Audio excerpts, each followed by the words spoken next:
শোনো রে পুরুষ জাতি করিয়া ধিয়ান, তোমাদের বিবি যদি হয় না ফরমান। শোনো রে পুরুষ জাতি করিয়া ধিয়ান, তোমাদের বিবি যদি হয় না ফরমান। প্রথমে তো নানা মতে বুঝাবে তারে, তারপরে বিছানাতে দিবে জুদা করে। এই দুই পর যদি ঠিক নাই হয়, আদবের মায়ের তারে কিছু মারা যায়। আমার গাধা এই জন্য ঝিড়কে গেল, আমার ঘোড়া এই জন্য ঝিড়কে গেল। এই যে তোমরা কবর দেখতে পাও, এই কবরের ভেতরে দুটা কবর এমন আছে রে উম্মত, যে কবরের ভেতরে আযাব হয়, যে কবরে শাস্তি হয়। কবরের ভিতরে শাস্তি হয়, আর কবরে যখন শাস্তি হয় মানুষ এবং জিন জানতে পারে না। কিন্তু মানুষ এবং জিন ছাড়া আল্লাহর যত মাখলুক জীবজন্তু আছে, পাখালি আছে, এরা জানতে পারে কি কবরের ভিতরে আযাব হয়। পাখালি জীবজন্তু জানতে পারে, মানুষ জানে না। এবার নবী বলছেন কি দেখেন, ভালো করে শুনবেন রে মুসলমান, নর হোক কিংবা নারী হোক। নবী এবার কি বলছেন দেখেন, এই কবরের মধ্যে যে আযাব হয়, ওরে আল্লাহ এত হাওমাও হাওমা করে তারা কবরের ভিতরে পড়ে চিৎকার করছে। আমি যদি নবী আল্লাহকে বলি রব্বুল আলামিন, এই কবরের ভিতরে যা আযাব হয়, কেমন করে আযাব হয়, আল্লাহ আমার সাথে আমার সাহাবীরা আছে, তুমি এদেরকে আযাবটা দেখিয়ে দাও, শুনিয়ে দাও। আল্লাহকে যদি বলি তোমরা আযাবটা শুনতে পাবে, দেখতে পাবে। কিন্তু নবী বলছেন সাহাবীরে, আমি এই দোয়া আল্লাহর দরবারে করব না রে বাবা, এই জন্য করব না, যদি তোমরা জানতে পারো এই লোকগুলাকে কিভাবে কবরের ভিতরে আযাব হয়, তোমরা যদি জানে লাও, তোমরা যদি দেখে লাও, তোমাদের ভিতরে এমন ডর হবে, ভয় হবে, মরার পর তোমরা ডরের কারণে মানুষকে তোমরা দফন করবে না। এই জন্য আমি তোমাদেরকে শোনাবো না। এবার নবীজি সাহাবীদেরকে বলছেন, সাহাবীরে এই কবর দুটাতে যে আযাব হয়, কি কারণে তোমরা কি জানো, কি কারণে আযাব হয়? জীবনে এরা কোন গুনাহ করেছিল, কোন গুনার কারণে এরা কে আযাব হয় তোমরা কি জানো? সাহাবায়ে কেরাম বলছেন, ইয়া রাসূলুল্লাহ, আমরা জানি না নবী গো, এরা কবরের ভিতরে কিভাবে আযাব হয়, কোন গুনার কারণে আযাব হয়, জীবনে কোন এমন গুনাহ করেছিল, জীবনে কোন এমন পাপ করেছিল, সে পাপের কারণে তাদেরকে কবরের ভিতরে আযাব হয়। নবী আমার বললেন, সাহাবীরে চুরি করার কারণে এরা কে কবরে আযাব হয় না, জিনা ব্যভিচার করার কারণে আযাব হয় না, মার্ডার করার কারণে আযাব হয় না, নামাজ ছাড়ার কারণে আযাব হয় না, দান না করার কারণে আযাব হয় না, যাকাত না দেওয়ার কারণে আযাব হয় না, হজ না করার কারণে আযাব হয় না। বলছেন, ইয়া রাসূলুল্লাহ, তাহলে কেন আযাব হয়, কোন গুনার কারণে আযাব হয় নবী গো বলেন? নবী আমার বললেন, সাহাবীরে এরা জীবনে দুটা করে বেশি পাপ করত, দুটা করে গুনাহ করত। এরা যদি ইচ্ছা করলে গুনাহ থেকে বাঁচতে পারত। পাপ দুটা বড় গুনাহ, ওই গুনাহ দুটা বড় গুনাহ, গুনাহ বড় গুনাহ, কিন্তু বাঁচা থেকে সহজ ছিল। ইচ্ছা করতে গেলে এরা বাঁচতে পারত, কিন্তু এরা ছোট গুনাহ মনে করে বাঁচতে পারেনি, যার কারণে আল্লাহ রাব্বুল আলামিন তারাকে কবরের ভিতরে শাস্তি দেয়। নারে তাকবীর! কি গুনাহ? এক নম্বর নবী বললেন, দুজনের মধ্যে একজন পেশাব করত, কিন্তু পেশাবের ছিটা থেকে বাঁচত না। কত ভাই আছে, দেখবেন দিল্লি পাটনা যাইবেন, মাঝে মাঝে বস রুকে রাতের বেলাতে পেশাব পায়খানা করার জন্য। কত ভাইকে দেখবেন নেমে গেছে, নল সেট করে দিয়েছে, পেশাব করছে, খাড়িয়া খাড়িয়া ফুল প্যানের চেন খুলে দিয়ে খাড়িয়া পেশাব করছে, বাঁ হাতে বিড়ি টানছার খুঁজে। কত দূরে আইনু বে, এটা কোন জায়গা? বাঁ হাতে। নবী আমার বলেছেন, পেশাব করতে বসে তোমাকে যদি কেউ সালাম দেয়, সালামের তুমি জবাব দিও না। তুমি পেশাবে বসে আছো, রাস্তা দিয়ে কোন লোক চলে যায়, তোমাকে যদি বলে আসসালামু আলাইকুম, বসে বসে নবী বলেছেন তুমি ওয়ালাইকুম সালাম বলিও না, যতক্ষণ পর্যন্ত তুমি ফারিগ না হয়ে যাইবে।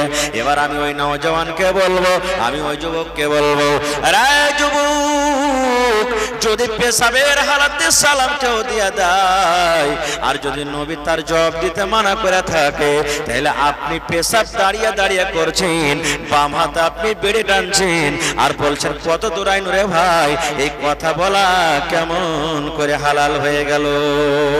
নবী আমার এক নম্বরে বলেছেন এই পেশাব করতো, পেশাবের ছিটা থেকে বাঁচত না। এবার আপনি বলেন পেশাবের ছিটা থেকে না বাঁচার কারণে যদি কবরে আযাব হয়, এরে আমার নওজওয়ান যুবক, আপনি পেশাব করছেন আর পেশাব করার পর পানি আপনি নিলেন না, তাহলে কিয়ামতের দিন কবরে আপনার কি আঞ্জাম হতে পারে বোঝা দেন। 2 নম্বর নবী বলেছেন এই কবরের ভিতরে আযাব হয়, এই লোকটা বেশি বেশি করে গীবত করত, এক বেশি বেশি করে চুগলখড়ি করত, একটা মাওলানার গীবত করত, একটা হাজী সাহেবের গীবত করত, মাদ্রাসার সেক্রেটারির গীবত করত, একটা নামাজের গীবত করত, একটা মৌলভী সাহেবের গীবত করত, এরকম ভাবে লোকের গীবত করত, ইজ্জতকে মার্ডার করে দিত। আরে অমুক মাওলানা তো এরকম, অমুক নামাজি তো এরকম, অমুক হাজী সাহেব এরকম, এই করে করে লোকের সামনে তার গীবত করত, চুগলখড়ি করত। গীবত করা বড় গুনাহ, গীবত করা বড় পাপ, গীবত করা চুগলখড়ি করা কাবিরা গুনাহ, কিন্তু বাঁচাটা ছিল সহজ, বাঁচাটা ছিল আসান। মুখ বন্ধ করতে গেলে তার মুখ থেকে গীবত চুগলখড়ি বের হইতো না। নবী বলেছেন উম্মত রে, এই দুটা পাপ, দুটা গুনার কারণে এই কবরের ভিতরে লোক দুটাকে আযাব হয়। আমি বলছিলাম জালসা শুনতে গেছে, মাওলানা ওয়াজ করেছেন যে দেখেন ভাই পেশাব করবেন তো পানি লিয়া, পানি না থাকলে ঢাল লিয়া করতে হবে। ই খ্যাপা বাড়ি গেছে, বাড়ি গেছে আর বাড়ি যেয়ে সিমেন্টের বোরার আধ বোরা বালি লিয়েছে, লিয়ে ঘাটে ঢুলে বেড়েছে। তারপর দিন তখন 2 দিন 3 দিন পর ফের ওর দোস্ত কইছে যে সুলেমান জালসা শুনতে যাবি না রে? কোথায় কোনটা জালসা? কোথায় ডোমরা মাদ্রাসায় জালসা, চল। বুঝি একদিন জালসা শুনতে যাই আর ফেরে পিঠে বালি ধরিয়ে দিয়েছিস, আর আজ ফের কোন পাহাড় চাপাবি? আমি যাব না জালসা শুনতে। বুঝে কেমন কথা? ওই যে মৌলানা সেদিন ওয়াজ করেছে যে পেশাব করতে বেশে পানি লিও, পানি না পাইলে ঢাল ইস্তেমাল করিও। তো ঢাল কোনটা ডুহে লিয়ে বাড়াবো, তার লেগে বোরাতে বালি লিয়ে বাড়াচ্ছি, ঢাল লিয়ে বাড়াচ্ছি, যখন দরকার হবে তখন এটাকে ইস্তেমাল করবো। এরকম উল্টা পাল্টা বুঝলে ওয়াজ শোনা হবে যে ভাই হবে না। ভাই মুসলমান, আজকে মাদ্রাসা, মাদ্রাসা হলো মুসলমানের মান শান ইজ্জত, মাদ্রাসা হলো মুসলমানের ঈমান। আজকে যে আপনি এসেছেন, আজকে আপনার সামনে আমি দুটো কথা বলছি। আমি একটা মাদ্রাসার প্রোডাক্ট, মাদ্রাসার পড়া, মাদ্রাসা যদি আমি না পড়তাম আমার ক্ষমতা ছিল আপনার সামনে কিছু বলার? ক্ষমতা ছিল না। মাদ্রাসা যদি না থাকে, বাপ মরলে যেমন বাচ্চা ইয়াতিম হয়ে যায়, দিন থেকে শরীয়ত থেকে আমি আপনি ইয়াতিম হয়ে যাব। নবী কি জিনিস, আল্লাহ কি জিনিস কিচ্ছু বুঝবো না। জানেন সুবহানাল্লাহ, নবীর জামানাতে নবীজি একদিন বসে আছেন, নবী আমার বসে আছেন, নবী মুহাম্মদ সাল্লাল্লাহু আলাইহি সাল্লাম আর নবীর স্ত্রী মা আয়েশা রাদিয়াল্লাহু তাআলা আনহা বসে আছেন। এই মায়েরা, ভাইয়েরা, আপনারাকে বলছি, মেলে লোক বলবে বেটিরাকে ফের পড়িয়ে কি হবে রে?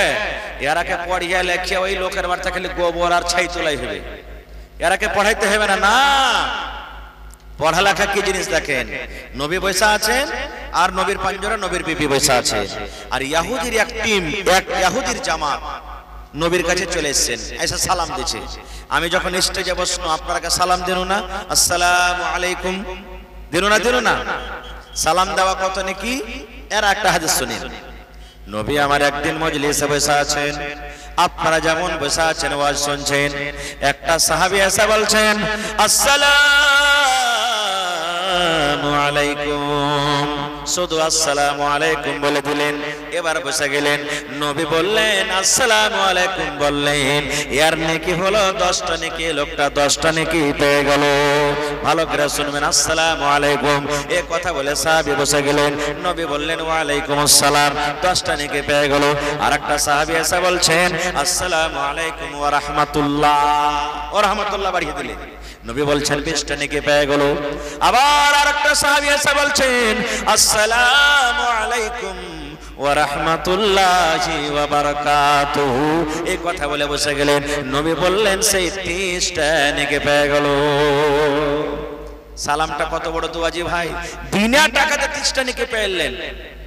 আর আপনি দিল্লি পাঞ্জাবে থাকবেন, বাত করবেন, কে রে গুইধার মা, মানে গুইধার মা আর বুধির মা কে শুরু করে দিচ্ছেন আপনি। মা খালারাও বলবে কে জি বুধার বা, সালাম মুখে নাই, দুয়াটা হলো সালাম। সালাম দেন। স্ত্রী হলো তো কি হলো, আপনি হাট থেকে এলেন, বাজার থেকে এলেন, চক থেকে এলেন, বাড়িতে সান যাবেন, সালাম দেবেন, আসসালামু আলাইকুম, আসসালামু আলাইকুম বলবেন। কত মা খালা ফের এমন আছে যে শরীয়ত বুঝে না, দিন বুঝে না, তো উল্টা পাল্টে কথা বলে মিনসাকে দেখলে সালাম দিচ্ছে দেখে হ্যাঁ করে হাসবে। হ্যাঁ সুবহানাল্লাহ। আর কত ভাই এমন আছেন যে স্ত্রীর মহব্বত ভালোবাসা কি আর বুঝবে না। আল্লাহ, একটা হুঁচলা বেটা ছেলে ছিল ভাই, এই জালসা শুনতে এসেছে, আর জালসা শুনে মাওলানারা ওয়াজ করেছেন যে তোমার স্ত্রীর মাঝে মাঝে তারিফ করিও, স্ত্রীর মাঝে মাঝে তারিফ করিও। যখন তোমার সামনে তরকারি দিবে তো বলি ওহ আজ হালেমার মারে তরকারি খুব সুন্দর বনেছে, ভাত খুব সুন্দর বনেছে, আজ খিচড়ি যে বানাচ্ছে খুব ভালো, মানে মাঝে মাঝে তারিফ করিও। তাহলে স্ত্রীর মনটা কি হবে, খুব ভালো লাগবে, বড় হবে যে আমার স্বামী আমার খানার তারিফ করছে। এই জালসা শুনে বাড়ি গেছে, ভোরবেলাতে খাইতে দিয়েছে, আর রাতকের জালসা মনে আছে আর যে মাওলানা ওয়াজ করেছে যে স্ত্রী খাইতে দিতে গেলে একটু মাঝে মাঝে তারিফ করিও খানার। ই কইছে কোনোদিন তো হার স্ত্রীর আমি তারিফ করিনি, আজ হার স্ত্রীর মনকে একবারে বড় করে দেবো। খাইতে বসে বসে তখন কইছে আজ তরকারি কত মিঠা করে বানাচ্ছিস রে, হইলো একটা। ফের যখন কয়েছে আর একটা তরকারি দিয়েছে, বাপরে আজ তরকারি এত ভালো লাগছে মনে হয় খোরার খোরা খেয়ে চলে যায়। বাড়তে ঘরের ভিতরে একটা ব্যালন ছিল, ভাই ব্যালন বুঝেন, উটি পাকা ব্যালন, কাঠের ব্যালন, ব্যালনটা নিয়ে সরকার আর পুরুষের মাথাতে একটি ব্যালন দিয়েছে।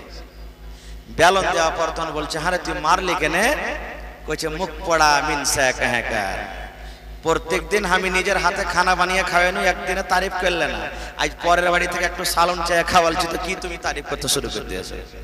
হ্যাঁ, তো এই তো মহব্বত আর ভালোবাসা আমাদের, সুবহানাল্লাহ। তো নবী আমার বসে আছেন, মা আয়েশা রাদিয়াল্লাহু তাআলা আনহা বসে আছেন, আর ইহুদির একটা টিম নবীকে সালাম দিচ্ছেন, আসসালামু আলাইকুম, কি দিচ্ছেন, আসসালামু আলাইকুম। ইয়ার মানে হলো আল্লাহর সালামতি তোমার উপরে হোক, আল্লাহর রহমত তোমার উপরে হোক, আল্লাহর দয়া তোমার হোক হোক, আসসালামু আলাইকুম। ইহুদির জামাত নবীকে বলছেন আসসালামু আলাইকুম, হে নবী তোমার উপরে মত হোক, তুমি মরে যাও।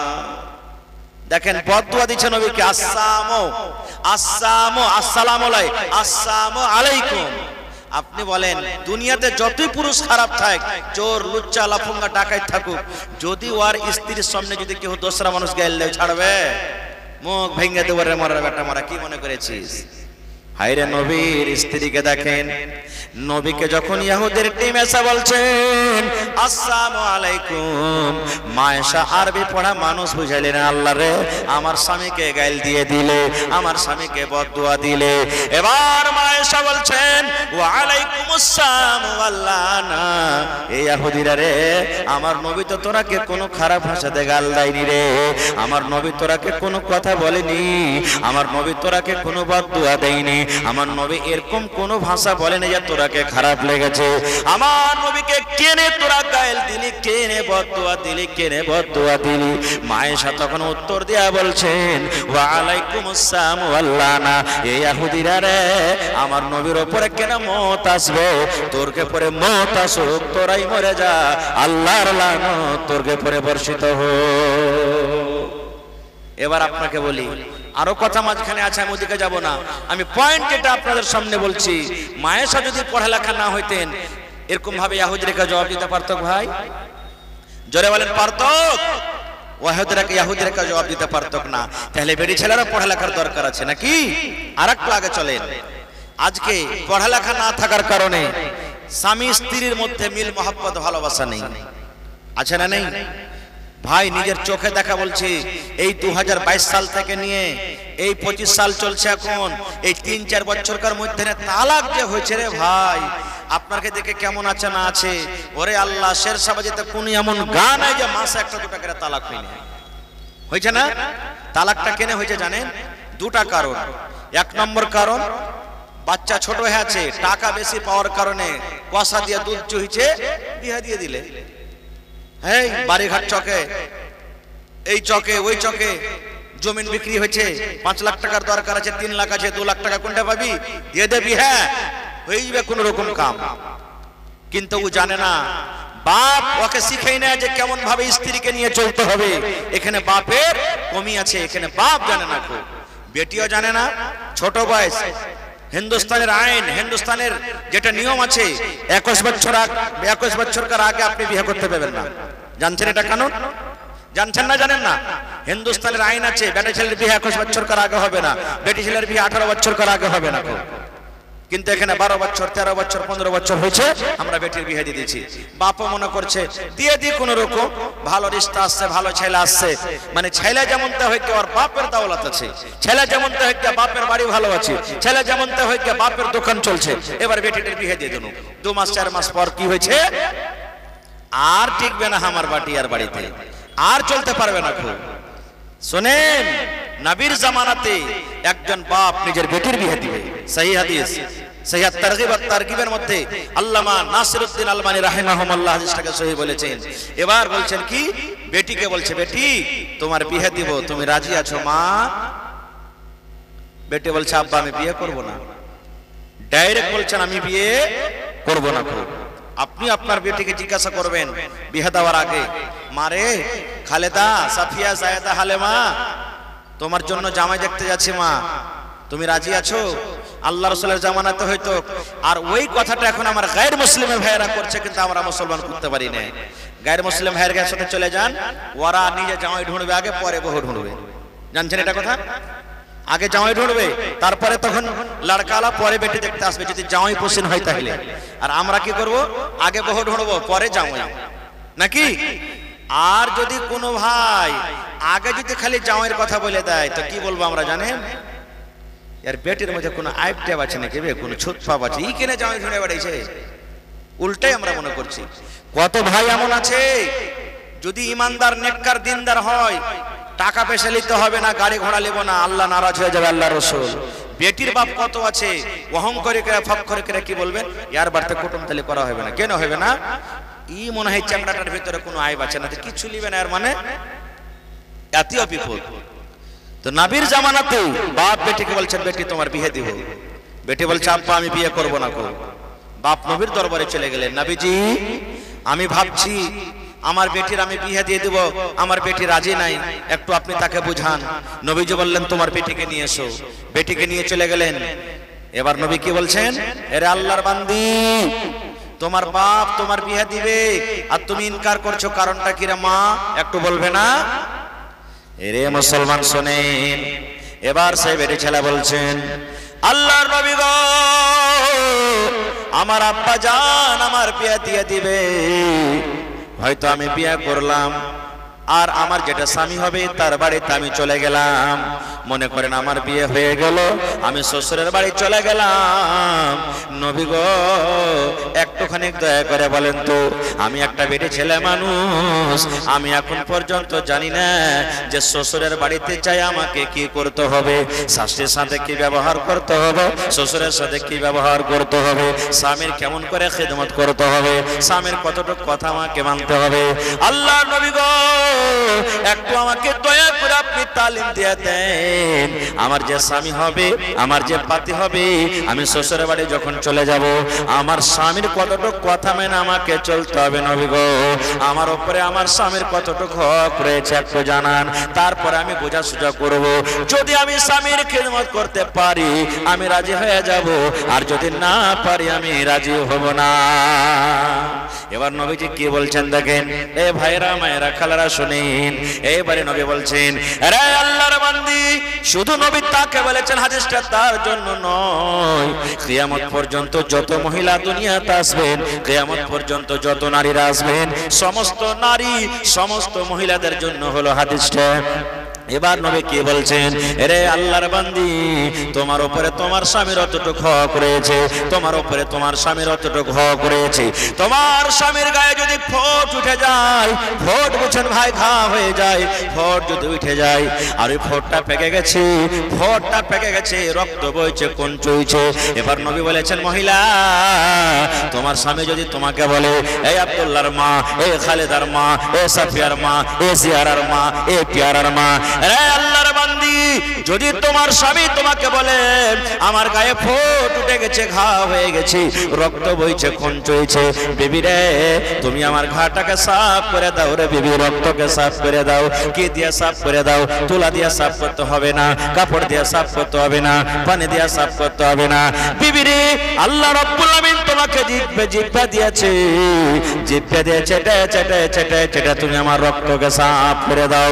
নবী আমার বলেছেন, মহিলা তোমার স্বামী যদি তোমাকে বলে জিহ্বা দিয়ে চেটে চেটে চেটে চেটে তুমি ঘাকে সাফ করে দাও, জিহ্বা দিয়ে চেটে চেটে তুমি রক্তকে সাফ করে দাও, মহিলা রে তুমি ইনকার করতে পাবে না, পাবে না, পাবে না।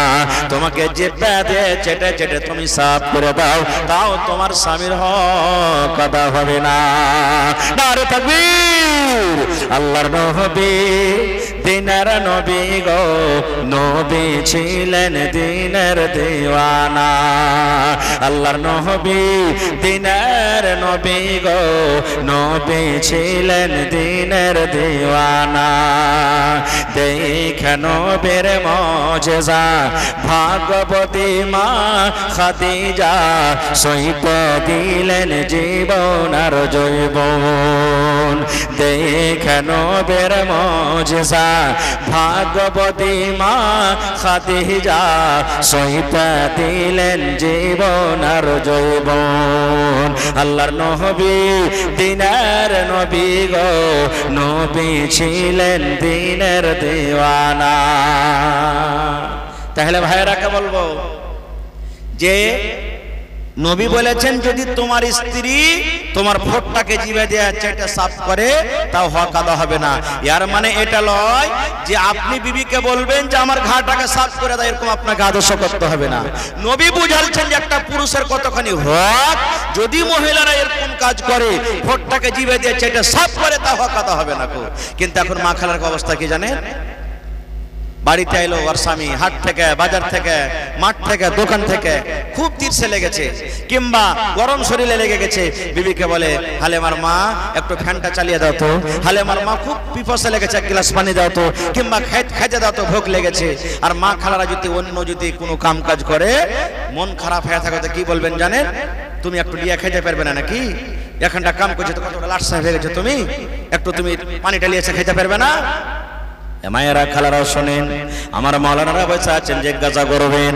আল্লাহর নবী বলেছেন, মহিলারে তুমি রুটি তৈরি করছো, খোলাতে রুটি তোমার পড়ে আছে, রুটি হয়ে গেছে, রুটি ওঠার জন্য হাত বাড়িয়ে দিয়েছো। এবার ওই টাইমে ওই সময়তে নবী বলেছেন, তোমার পুরুষ যদি তোমাকে ডাক দেয় আব্দুল্লাহর মা, তুমি আমার পাঞ্জরখানে একটু এসো রে বেবি, কিংবা ঘরের দিকে তুমি চলো, তুমি আমাকে এক গ্লাস পানি নিয়ে এসে দিও। আল্লাহ রাসূল বলেছেন, মহিলা রুটি তোমার হয়ে গেছে, তুমি খোলাতে হাত বাড়িয়ে দিয়েছো, রুটিটা উঠিয়ে নিবে। এরকম সময়তে তোমার স্বামী যদি তোমাকে ডাক দেয় রে মহিলা, তুমি ইনকার করতে পাবে না, পাবে না, তুমি রুটি ছেড়ে দাও, এই কথা তুমি বলতে পাবে না। স্বামী গো 2 মিনিট পর আসছি, স্বামী গো 5 মিনিট পর আসছি। দয়ার নবী বলেছেন, রুটি জ্বলে যাক, পুড়ে যাক, ছাই হয়ে যাক, তুমি রুটি ছেড়ে দাও।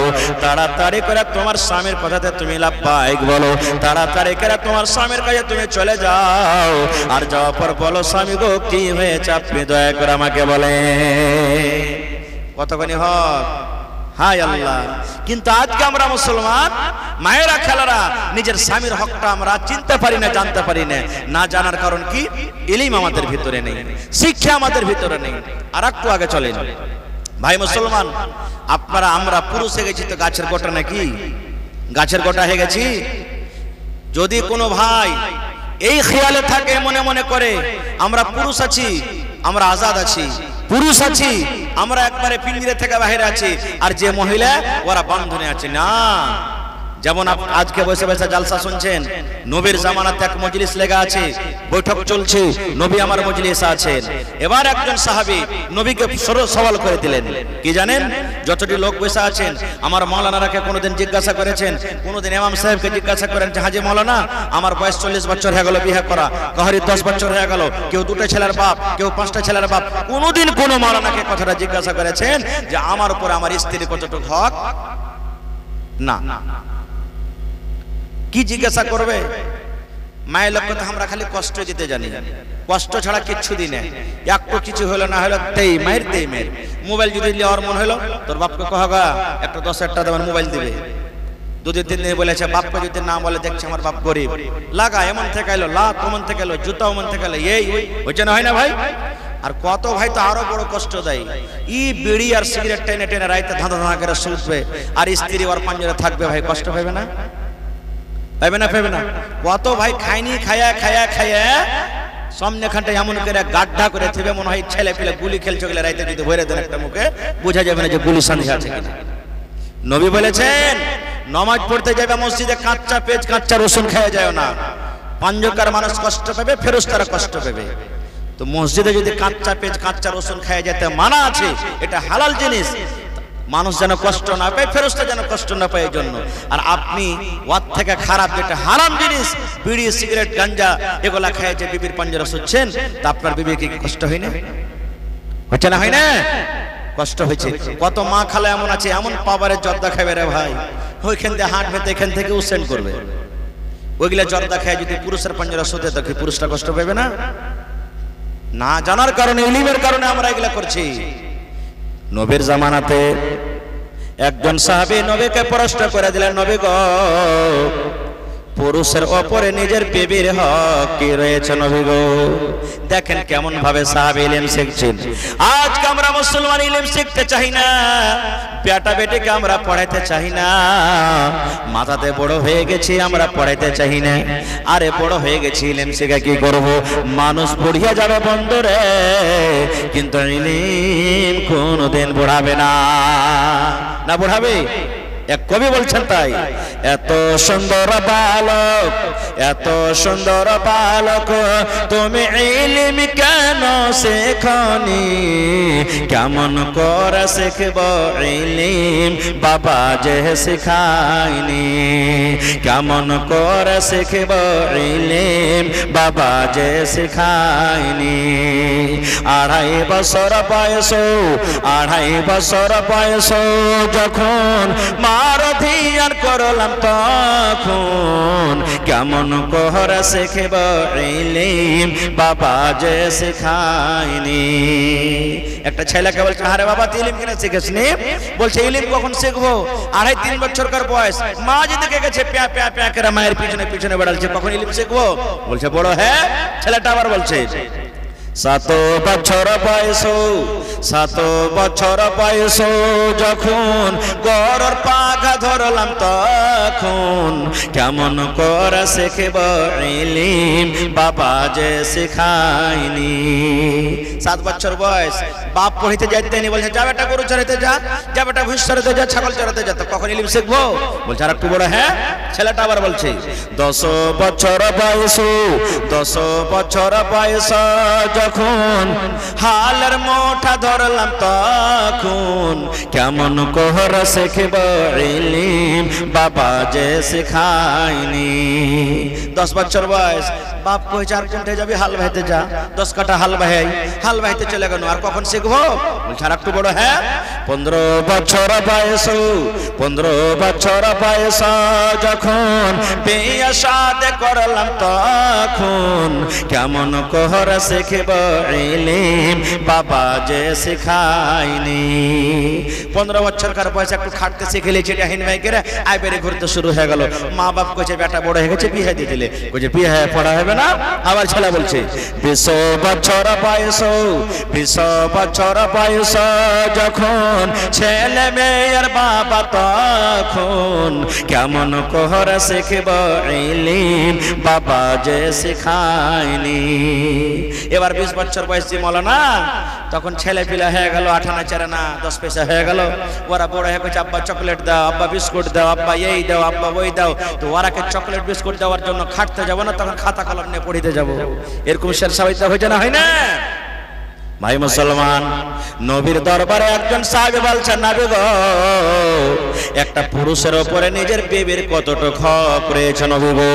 আল্লাহর নবী গো, একটা পুরুষের উপরে একটা মহিলার হক কি রয়েছে? একটা মহিলার সাথে কি ব্যবহার করতে গেলে নিজের পুরুষ নিজের হক আদায় করতে পারবে?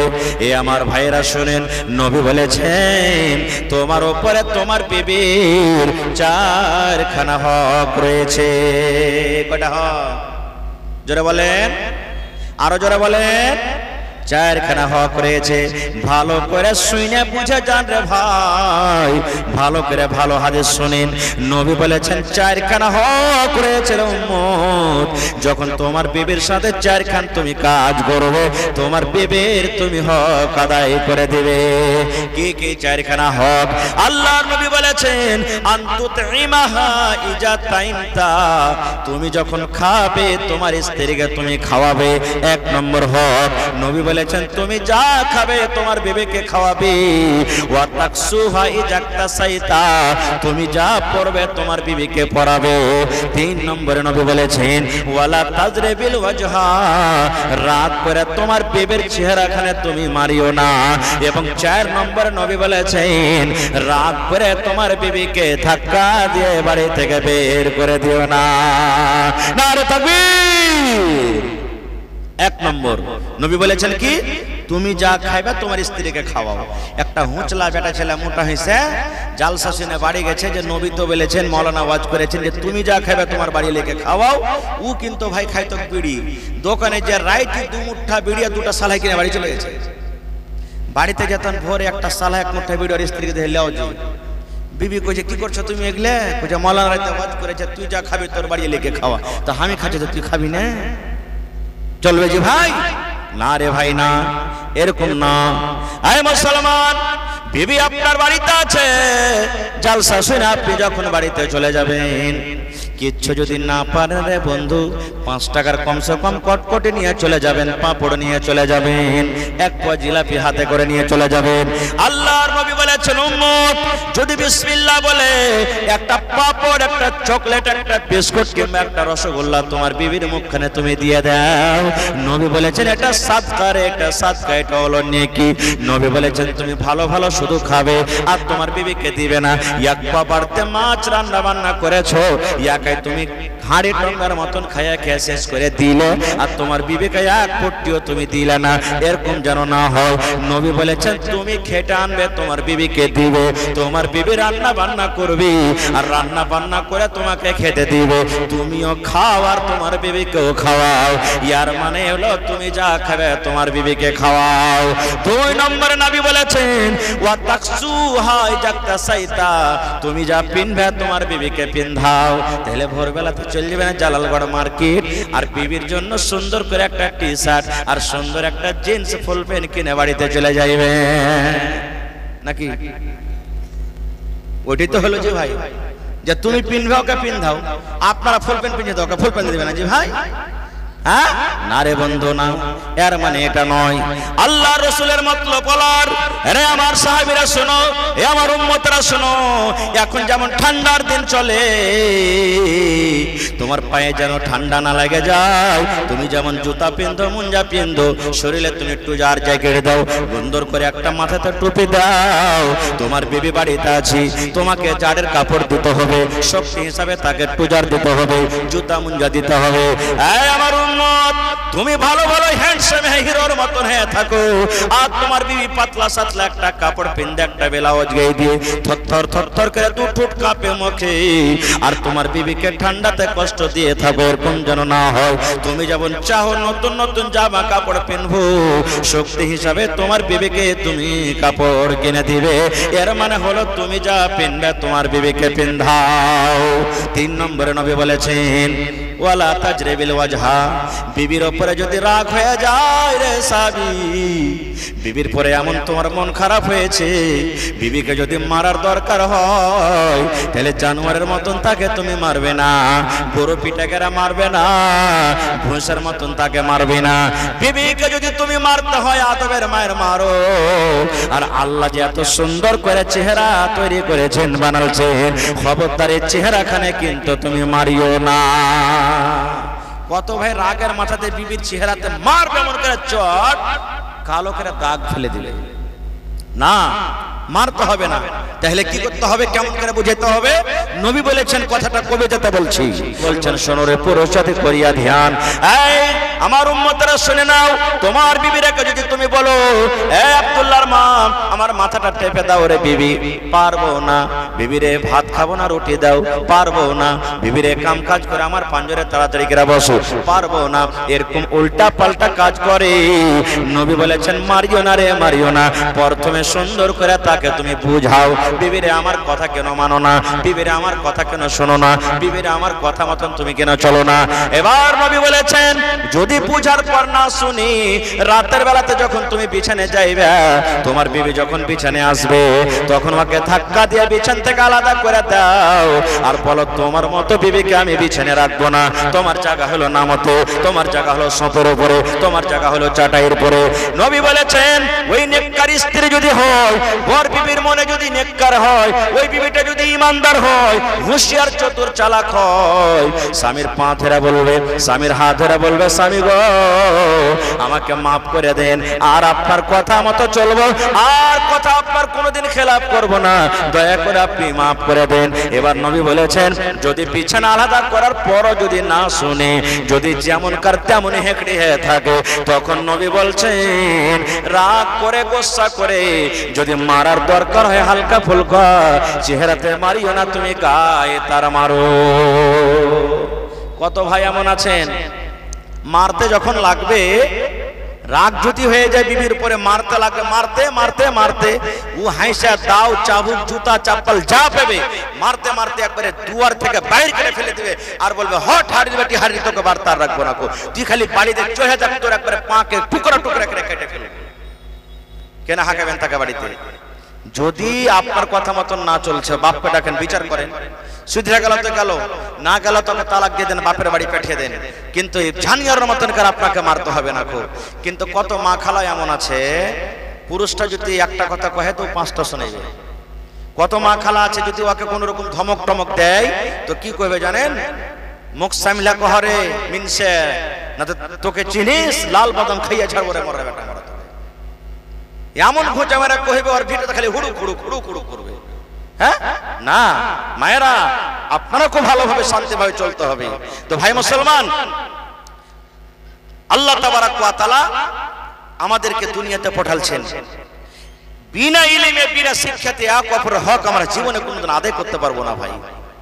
ইলম আমাদের দরকার আছে, নামাজে ইলমের দরকার আছে, স্বামী স্ত্রীতে ইলমের দরকার আছে, রোজাতে ইলমের দরকার আছে, কিনে বেচাতে ইলমের দরকার আছে, ইবাদতে দরকার আছে, হজ করতে যাবেন ইলমের দরকার আছে, এক মুসলমান আরেক মুসলমানের সাথে যাবেন ইলমের দরকার আছে, নামাজের জানাজা পড়বেন ইলমের দরকার আছে, প্রত্যেক জিনিসে ইলমের দরকার আছে, বিনা ইলমে হবে না।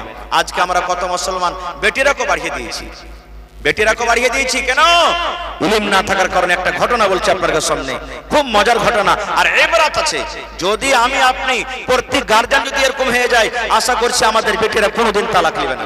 খাস করে মায়েরাকে বলছি, কত মা খালা এমন আছে জানেন, বিয়ে হয়ে শ্বশুর বাড়িতে যেমনি চলে গেল, পা দিয়েছে নতুন বহু, ও ভালো মন্দ জানে না, কত কুটকাটা নিয়ে একটা মায়ের লোক থাকবে, ওই বাড়িতে ভিক্ষা ভাঙ্গাইবে, ভাঙ্গে তখন কি বলবে, বহুটা যখন দেখবে আঞ্জর পাঞ্জরে কেহ নেই, একলে আছে, তখন কইবে বহুগে সবই তো ভালো, কিন্তু তোর নন থেকে তুই বেঁচে থাকিস। হয়ে গেল, হয়েছে না হয় না? বহু সবই তো বাড়ির ভালো, কিন্তু তোর শাশুড়িটা এরকম। হয়ে গেল, কুট কেটে দিলে না। এ মায়েরা খালারা, কত মা খালা এমন আছে যদি খালি ফোন করে দেয়, মাগে কি হয়েছে রে বেটি, কইছে ইমিন সারবার তার ভাত খেতে পারবো না গা মা, তো কইছে ছাতু খা, ছাতু খাওয়া হবে না গা মা, আমি খাইতে পারবো না খার। তো কইবে কি করবি রে বেটি, তুই চলে কোন রকম, তোর বাপকে পাঠাচ্ছি। বাপকে পাঠাইলে চলে এলো বাড়ি, আসার পর 10 দিন পর ফোন করছে যে আমাকে আনতে আসবে না জি, কইছে আসবো, আনতে এসেছে। আর ই কিন্তু ওর মাকে বাপকে বলিয়া 10টা মানুষকে ঠিক করে রেখেছে, যেমনি এসেছে ওর গার্জিয়ানটা মানে লাড়কাটা যেমনি এসেছে, ও তো জানে না বেচারি খেপালালা মানুষ, 4টা 5টা হাট্টা কাট্টা জুয়ানকে ঠিক করে রেখেছে।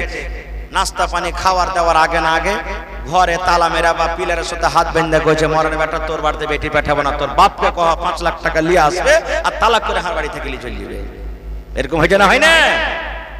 কিন্তু মা যদি হয়ে যায় ইমানদার নেককার, কেমন মা? একটা বেটি ছেলের বিয়ে হয়েছে, 4-5 মাস যখন হয়ে গেছে, একদিন ফোন করছে, মা তোর জামাইয়ের লাগে ভাত খেতে পারবো না গে মা, আর যাবো না তার বাড়ি। মা কইছে, কেন রে বেটি? কইছে, খুবই আমাকে জ্বালাইছে তোর জামাই। মা তখন দেখেন কি বুঝতে দিচ্ছে, মা সুন্দর করে একটা দাপুতের বন্ধু চুরান, বুঝেন আপনারা, চুরান ফাঁকি দাওয়া বানিয়ে দিয়েছে মা। আর ওই ফাঁকি দাওয়াতে বলছে, বেটির আমি জহর মিলিয়ে দিয়েছি, বিষ মিলিয়ে দিয়েছি। এই জামাই যখন যখন খাইতে বসবে রে মা, 1 চামচ করে এই জহরওয়ালা চুরান তুই খানাতে মিলিয়ে দিবি। জামাই 1 দিন 2 দিন করে করে করে করে খাইতে খাইতে খাইতে যখন 2 মাস 4 মাস 6 মাসে গোটা শরীরে যখন তার পেশটা মিলিয়ে যাবে, জামাই মরে যাবে, তো আমি বাড়ি থেকে নিয়ে আসবো, তাহলে জমি জায়গার ভাগটা কিন্তু তুই পেয়ে যাবি। ভালো বুদ্ধি এটা, যারা বলেন ভালো বুদ্ধি। বেটি মনে করছে হ্যাঁ কথা তো সহি। ওরে মুসলমান তোরা হারিস না ঈমান, নামাজি পড়ো রোজা রাখো, নামাজি পড়ো রোজা রাখো, আর পড়ো কুরআন। ওরে মুসলমান তোরা হারিস না ঈমান, যদি করো নামাজি রোজা, থাকবে না তোর পাপের বোঝা। যদি মানো পাক কুরআনের কথা, থাকবে না তোর গুনাহ খাতা। পুলসে রাত পার করিবেন, পুলসে রাত পার করিবেন, খোদা রব্বে দো জাহান। ওরে মুসলমান হারিস না ঈমান, নামাজি পড়ো রোজা রাখো, নামাজি পড়ো রোজা রাখো, আর পড়ো কুরআন। ওরে মুসলমান তোরা হারিস না ঈমান। কি করে কে আমল কলি, একাই আলি একাই যাবি। কি করে কে আমল কলি, একাই আলি একাই যাবি। ভালো আমল যদি করে গেলি, নেক আমল যদি করে গেলি, হবে তোর কল্যাণ। ওরে মুসলমান তোরা হারিস না ঈমান। नारे तकबीर। माइक में थोड़ा आवाज बढ़ाइएगा दोनों हॉर्न का।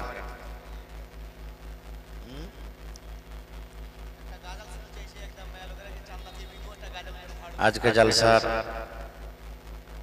যোগ্যতময় শ্রদ্ধেয় সভাপতি সাহেব, উপস্থিত উলামায়ে কেরাম, সামনে বসে থাকা ইসলাম দরদি দিন দরদি ভাই ও বাবাজিরা, পর্দানাসীন মায়েরা খালারা, সমস্ত তারিফ ও গুণগান সেই মহান আল্লাহ তাবারক ওয়া তাআলার জন্য, যে মহান আল্লাহ তাবারক ওয়া তাআলা আজকে আমাদেরকে এই ঠান্ডার মৌসুমে শীতের রাত্রে নরম গরম বিছানাকে ত্যাগ করে এই পিন্ডালের তলাতে বসে কিছু বলার ও শোনার তৌফিক দিয়েছেন। তাই আমরা আল্লাহ তাবারক ওয়া তাআলার প্রশংসা করি, অন্তর থেকে মুহাব্বতের সাথে সকলেই পড়েন আলহামদুলিল্লাহ। আল্লাহর তারিফ করতে গেলে ভাই একবারে মন দিয়ে অন্তর থেকে মুহাব্বতের সাথে জোরে করে পড়েন আলহামদুলিল্লাহ। তারপর আমাদের শেষ নবী হযরত মুহাম্মদুর রাসূলুল্লাহ পড়েন সাল্লাল্লাহু আলাইহি ওয়াসাল্লামের উপর অগণন দরুদ শরীফ শান্তির ধারা বর্ষিত হোক, আমিন। আল্লাহুম্মা সাল্লি আলাইহি আল্লাহুম্মা বারিক আলাইহি।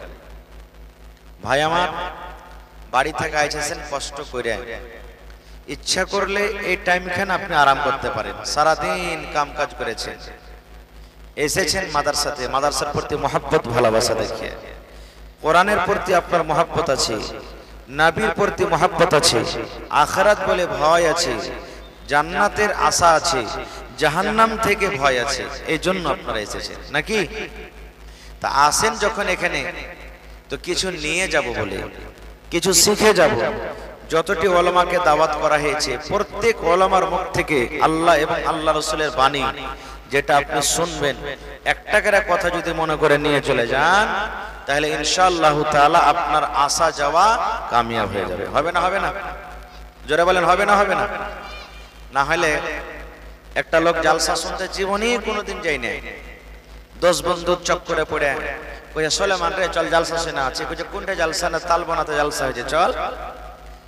ও কইছে জালসা কেমন হয়? কইছে যাবি তাহলে তো দেখতে পাবি যে জালসাটা কেমন হয়। 10 বন্ধুর পাল্লাতে পড়ে লোকটা একবারে সোজা জালসা শুনতে এসেছে। মাওলানারা যে যেমন করেছেন ওয়াজ করেছেন, তার মধ্যে একটা মাওলানা ওয়াজ করেছেন, দেখেন ভাই, পেশাব করতে গেলে পানি নিয়ে পেশাব করবেন। মেলায় ভাই এখন এমনও আছে মজলিসে পেশাব করছে পানি লেই নেই, রসুলের হাদিস পানি লাও, পানি যদি না তাও তাহলে সুখা ঢাল কিংবা ইট লাও, লিয়ে তখন তুমি ইস্তিনজা করো। কত ভাই আছেন পেশাব করবে, ছিটে জুতাতে লেগে গেল, কাপড়ে লেগে গেল, লুঙ্গিতে লেগে গেল, পায়জামাতে লেগে গেল, কিংবা পেশাব করছে, পেশাব করতে করতে ভালোভাবে পেশাব হয়নি, এখনো টস টস টস টস করে পড়তে আছে, 2-4 ফোঁটা পড়তে থাকলো, কাপড়ে লেগে গেল, চলে গেল উঠে। ভাই মুসলমান, কত বড় পাপ জানেন? আল্লাহ রসুল একদিন রাস্তাতে হেঁটে চলেছেন, একটা গাধাতে চড়ে, ঘোড়া কিংবা গাধাতে চড়ে, সাহাবায়ে কেরাম জামাত আরো আছেন। হাঁটতে হাঁটতে হাঁটতে গাধাটা হঠাৎ করে ধেড়কে গেল, বিদকে গেল, এমন হয়ে ধেড়কিল যে মনে হয় নবী সাহেবকে ফেলে দিল উপর থেকে, এরকম ধেড়কে গেল। নবীজি নামলেন ওখানে যে আমার গাধাটা ধেড়কে কেন গেল, কারণটা কি? দেখছে তো কয়েকটা ওখানে কবর, যেখানে গাধাটা ধেড়কে গেছে ওখানে কয়েকটা কবর। সাহাবায়ে কেরাম যারা সাথে ছিলেন, নবীজি বললেন যে হ্যাঁ গো, এই কবর গালা কার তোমরা জানো? বলছে জি নবীজি জানি। এবার নবীজি বলছেন আমার গাধা ঘেড়কে গেল, মনে আমাকে ফেলে দিবে, কি কারণে ধেড়কিল তোমরা কি জানো? বলছেন না। এবার রাসূল কি বলছেন দেখেন,